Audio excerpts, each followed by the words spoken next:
जय शिव शंकर, जय माँ पार्वती। हरितालिका व्रत की सभी को हार्दिक शुभकामनाएं। भगवान शंकर और माँ पार्वती से प्रार्थना करते हैं कि व्रत रखने वाली सभी बहनों को अखंड सौभाग्य का आशीर्वाद प्रदान करें। आइए सुनते हैं व्रत की कथा। यह कथा भगवान शिव ने माता पार्वती को उनके पूर्व जन्म का स्मरण करवाने के उद्देश्य से इस व्रत के महात्म्य की कथा कही थी। माँ पार्वती ने शिव जी को अपने वर के रूप में पाने के लिए कठोर तपस्या की थी, जिससे प्रसन्न होकर भगवान शिव ने माँ पार्वती को अपनी पत्नी के रूप में वरण किया। माँ पार्वती अपने इस जन्म के बारे में सब कुछ भूल गई थी, इसीलिए भगवान शिव ने उन्हें याद दिलाने के लिए यह कथा कही थी। तो आइए सुनते हैं हरितालिका तेज व्रत की कथा। श्री भोले शंकर बोले, हे गौरी, पर्वतराज हिमालय पर स्थित गंगा के तट पर ने अपनी बाल्यावस्था में 12 वर्षों तक अधोमुखी होकर घोर तप किया। इतनी अवधि तुमने अन्न न खाकर पेड़ों के सूखे पत्ते चबाकर व्यतीत किए। माघ की विकराल शीतलता में तुमने निरंतर जल में प्रवेश करके तप किया। वैशाख की जला देने वाली गर्मी में तुमने पंचाग्नि से शरीर को तपाया। श्रावण की मूसलाधार वर्षा में खुले आसमान के नीचे बिना अन्न जल ग्रहण किए समय व्यतीत किया। तुम्हारे पिता तुम्हारी कष्ट साध्य तपस्या को देखकर बड़े दुखी होते थे, उन्हें बड़ा क्लेश होता था। तब एक दिन तुम्हारी तपस्या तथा पिता के क्लेश को देखकर नारद जी तुम्हारे घर पधारे। तुम्हारे पिता ने हृदय से अतिथि सत्कार करके उनके आने का कारण पूछा। नारद जी ने कहा, गिरिराज, मैं भगवान विष्णु के भेजने पर यहाँ उपस्थित हुआ हूँ। आपकी कन्या ने बड़ा कठोर तप किया है, इससे प्रसन्न होकर वे आपकी सुपुत्री से विवाह करना चाहते हैं। इस संदर्भ में आपकी राय जानना चाहता हूँ। नारद जी की बात सुनकर गिरिराज गदगद हो उठे। उनके तो जैसे सारे क्लेश ही दूर हो गए। प्रसन्नचित होकर वे बोले, श्रीमान, यदि स्वयं विष्णु मेरी कन्या का वरण करना चाहते हैं तो भला मुझे क्या आपत्ति हो सकती है? वे तो साक्षात ब्रह्म हैं। हे महर्षि, यह तो हर पिता की इच्छा होती है कि उसकी पुत्री सुख संपदा से युक्त पति के घर की लक्ष्मी बने। पिता की सार्थकता इसी में है कि पति के घर जाकर उसकी पुत्री पिता के घर से अधिक सुखी रहे। तुम्हारे पिता की स्वीकृति पाकर नारद जी विष्णु के पास गए और उनसे तुम्हारे ब्याह के निश्चित होने का समाचार सुनाया। मगर इस विवाह संबंध की बात जब तुम्हारे कानों में पड़ी तो तुम्हारे दुख का ठिकाना न रहा। तुम्हारी एक सखी ने तुम्हारे इस मानसिक दशा को समझ लिया और उसने तुमसे उस विक्षिप्तता का कारण जानना चाहा।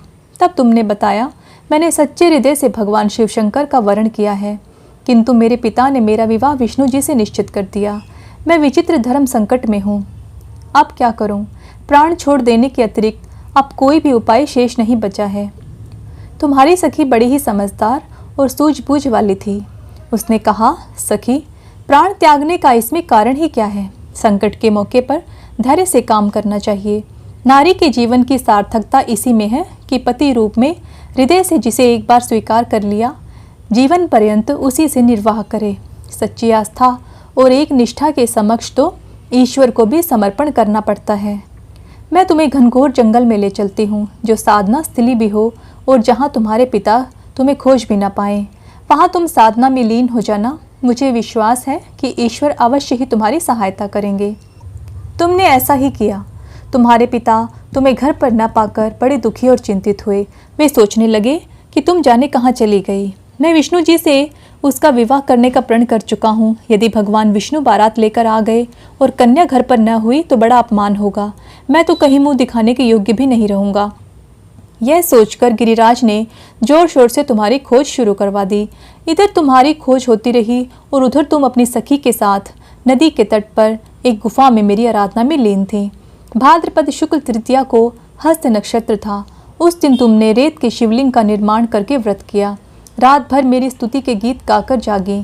तुम्हारी इस कष्ट साध्य तपस्या के प्रभाव से मेरा आसन डोलने लगा। मेरी समाधि टूट गई। मैं तुरंत तुम्हारे समक्ष जा पहुंचा और तुम्हारी तपस्या से प्रसन्न होकर तुमसे वर मांगने के लिए कहा। तब अपनी तपस्या के फलस्वरूप मुझे अपने समक्ष पाकर तुमने कहा, मैं हृदय से आपको पति के रूप में वर्ण कर चुकी हूँ। यदि आप सचमुच मेरी तपस्या से प्रसन्न होकर यहाँ पधारे हैं तो मुझे अपनी अर्धांगिनी के रूप में स्वीकार कर लीजिए। तब मैं तथास्तु कहकर कैलाश पर्वत पर लौट आया। प्रातः होते ही तुमने पूजा की समस्त सामग्री को नदी में प्रवाहित करके अपनी सहेली सहित व्रत का पारण किया।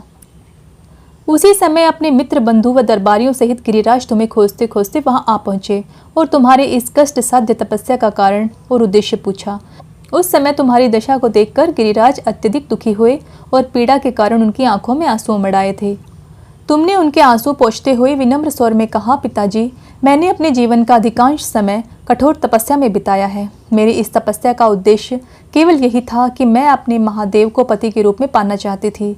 आज मैं अपनी तपस्या की कसौटी पर खरी उतर चुकी हूँ। आप क्योंकि विष्णु जी से मेरा विवाह करने का निर्णय ले चुके थे, इसलिए मैं अपने आराध्य की खोज में घर छोड़कर चली आई। अब मैं आपके साथ इसी शर्त पर घर आऊँगी कि आप मेरा विवाह विष्णु जी से न करके महादेव जी से करेंगे। गिरिराज मान गए और तुम्हें घर ले आए।